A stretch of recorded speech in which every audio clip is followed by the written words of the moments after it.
Knee and hip arthritis, one of the most common things I see in the office every day, and common symptoms that people present with are pain, stiffness, loss of motion, knees or hips that just don't feel right, that feel not aligned to them anymore, and also deformity or kind of bumps and lumps that they notice that are forming around their joints. These things tend to start as the arthritis is mild and then get worse as the arthritis progresses.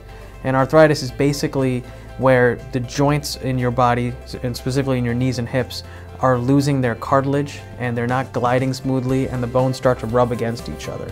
A lot of times people will experience this as pops and snaps in their joints as they're walking and moving around.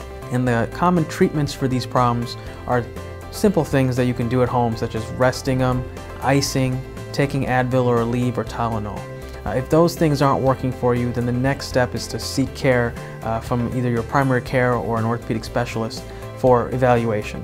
And usually we would do an x-ray and then consider using modalities such as therapy or injections of steroid or possibly even a knee replacement or a hip replacement. If you're experiencing the symptoms of knee or hip arthritis, please call us here at Carney Hospital and we'd be happy to assist you.